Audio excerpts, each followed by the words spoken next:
I was adamant on him fighting Whitaker for the title. It's the thing that makes the most sense. And then Whitaker comes out after the fight and says he doesn't want to fight him, which is wacky. What's up, YouTube? This is the Pro Fight Fan, and welcome to the channel where we talk all things fighting. Today we're going to be breaking down Israel Adesanya versus Jan Blachowicz, and we're starting right now. Before we get started, I would greatly appreciate it if you would help out the channel by smashing the like button and subscribing. Alright, now it's been talked about for the last few weeks, and Dana White confirmed in the post-fight press conference of UFC Las Vegas 12 that Israel Adesanya will be facing Jan Blachowicz for the light heavyweight title in 2021. Now, Dana White would go on to say that Robert Whitaker said he doesn't want to fight Izzy, which isn't necessarily what he said. Dana was here just before you, and he said, listen, he likes the idea of you and an Adesanya rematch. He thinks that's the fight to make right now. If that's the fight, what do you think? Is that the one that interests you the most right now? Yeah. He's a tough fight, man. I'm stoked to fight him. He's a hard fight. He's so good, and he only looked better in his last fight. And the fact he beat me once already. But I feel I've got a couple of tricks I can roll out. I feel like I can play it differently this time. But honestly, I know he's trying to do everything else, and good on him to do that. I'm not thinking about it. Maybe me and him shouldn't think about it just a little bit. He can go up to light heavy or heavyweight, whatever he wants to do. It doesn't bother me. My plans are Christmas, my baby, and then hopefully our timelines line up then. That being said, here we are. Now, I think it's a good fight, and by no means do I think this is an easy win for Adesanya. Now, some would say it does Izzy no favors in the argument that he's avoiding Jon Jones with him facing a light heavyweight when he's consistently stated that he didn't want to face Jones because he wanted to clean out the middleweight division. Now, he was looking to face Jared Cannonier had he beat Robert Whitaker, but Bobby Knuckles foiled that plan, beating Jared Cannonier. I mean, it's been like Whitaker's cleared out the division for the last stylebender, and Bobby Knuckles is looking to spend time with his family through the holidays and prepare for his newborn baby after having 2 fights within 3 months. So here we are with Adesanya now going up a weight class to challenge Mr. Polish Power, Jan Blachowicz. And although Jan is the champion at the light heavyweight, Adesanya has been dubbed the -250 favorite, with Blachowicz opening as the +250 underdog. This is nothing new for Blachowicz. Against Dominic Reyes, he was the +230 underdog. Against Corey Anderson in their second fight, he was the +180 underdog. And against Luke Rockhold, he was the +165 underdog. You get my point. The guy seems to always be dubbed the underdog, and it seems like it fires him up. Now, should the last style bender be the favorite moving up a weight class to face the champion? Let's break this down. We're going to take a look at each fighter's experience, physical attributes, fighting style, and how the fight may play out.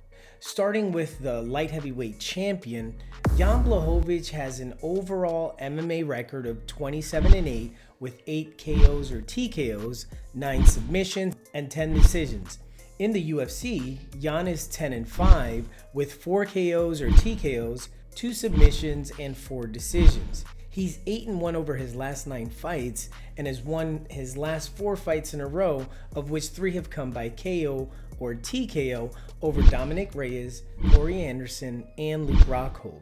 His only loss in the last 3 years came at the hands of Thiago Santos, where he would get TKO'd in the 3rd round after swinging wildly and getting caught, having been behind in the fight and looking for the KO. Apart from the TKO loss, his other 4 losses were decision losses at the hands of Patrick Cummins, where he would absolutely spend himself trying to KO Cummins in the 1st round, and then he was completely spent, taken down in the 2nd and in the 3rd rounds.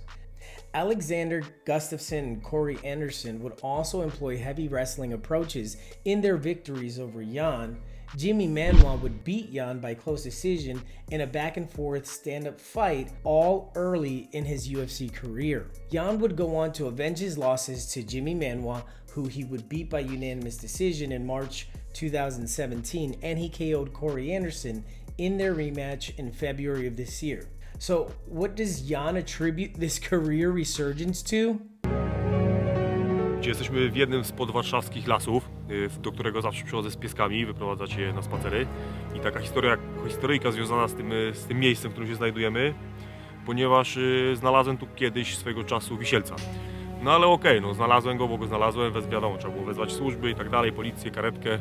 I się pytam właśnie tego jednego z faceta z karetki, mówię, panie, czemu on, pomimo że wisi, to stoi na ziemi? On mówi, a spójrz na jego szyję. No szyja była taka o parę centymetrów dłuższa niż normalna i mówię, aha, że kręgi strzeliły i się po prostu szyja naciągła. Później policjant się mnie pytał, czy sobie wziąłem kawałek liny do domu.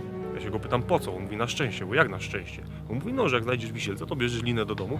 Na szczęście, no bo takie były kiedyś wierzenia. A tak później sprawdziłem to w internecie. No i faktycznie ludzie kiedyś myśleli, że lina wisielca przynosi szczęście, także odsyłam do internetu, żeby sobie o tym poczytać. I w sumie od tego momentu, jak znalazłem go, to przychodzę tutaj zawsze przed każdą walką i dotykam tej liny. Nie biorę do domu, ale sobie ją dotykam i przynosi szczęście. W sumie sprawdziła się, ma 90% skuteczności, odkąd to robię. Mówiłem już o nim kilka razy w materiałach dla UFC, ale Talk about a plot twist. Anyway, moving on to Adesanya. Israel Adesanya has a professional MMA record of 20-0, 15 KOs or TKOs, and 5 decision wins. In the UFC, he's 9-0 with 4 KOs or TKOs and 5 decisions. His most notable wins include his Fight of the Year candidate with Kelvin Gastelum, where he would win the middleweight interim title. His KO win was over Robert Whittaker to win the undisputed middleweight championship, and his most recent defense, where he would go on to beat Paulo Costa by TKO. Adesanya has also had a professional kickboxing record of 75-5, where he would lose 4 decisions and was KO'd in his last professional kickboxing match against Alex Pereira.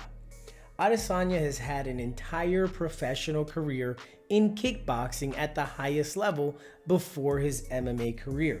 In kickboxing, he is the former Glory middleweight contender winner and King in the Ring 2-time cruiserweight and heavyweight champion, so he does have experience fighting at a higher weight class, all the way up to heavyweight.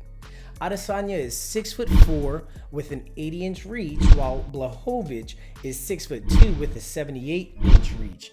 And statistically speaking, Adesanya lands 4.10 significant strikes per minute with a 50% striking accuracy, while absorbing 2.3 significant strikes per minute with a 65% striking defense average. While Jan Blachowicz lands 3.49 significant strikes per minute with a 48% striking accuracy and absorbing 2.74 significant strikes per minute with a 48% striking defense. In terms of grappling, Izzy has 0% takedown average with excellent defense, having stopped 86% of takedowns attempted against him, and Jan averages 1.10 takedowns with 52% takedown accuracy. So on paper, Adesanya is taller, longer, lands more, and is more accurate on the feet, while Jan seems to have the advantage when it comes to grappling.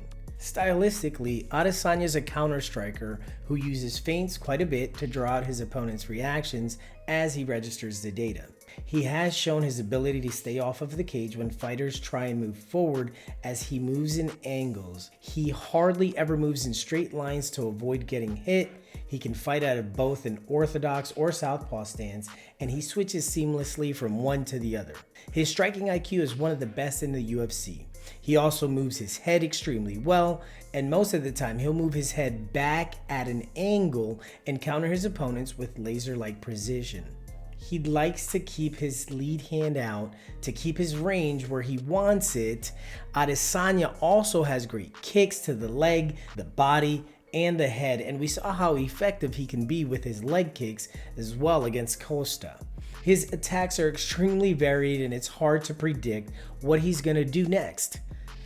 Jan is also a counter striker. He doesn't feint as much as Adesanya does, but he does study his opponents as he methodically walks forward. He isn't as patient as Izzy is, and he will initiate more if his opponent isn't attacking. He has a brutal body kick, and he employs it very often. Against Rockhold, he showed a good ability to check leg kicks, and he does also counter them with straight rights, which is how he KO'd Corey Anderson. In clinch scenarios, he will let his hands go like he did when he KO'd Rockhold with a left hook or things of that nature. I mean, I can certainly see Izzy using his speed advantage to land from a distance with kicks downstairs and upstairs. Adesanya also has a very good jab and a straight right hand. He's been able to use this lean back counter extremely well in fights against Costa and Whitaker, but Jan's reach is 5 to 6 inches longer than both of those guys, so I don't necessarily see Adesanya employing that same tactic, but we do know that Izzy will be patient the entire fight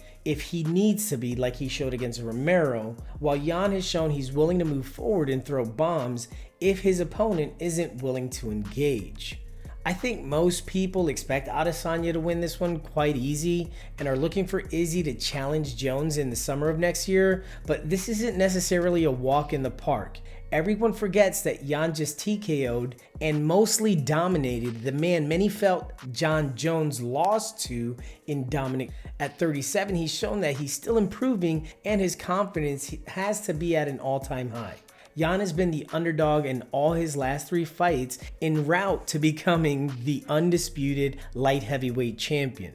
Can he do it again against one of the most talented strikers in the UFC in middleweight champion Israel Adesanya? While I favor Izzy to take this by unanimous decision in what's most likely going to be a less than entertaining affair because both fighters are counter strikers in their approach, but I wouldn't put it past Jan Blachowicz to pull off the upset. Do me a favor, let me know in the comments what you think is going to happen. Make sure to like the video and subscribe so we can continue to interact. Now, I'm the Pro Fight Fan. I'm going to sign out and I'll see you in the next one.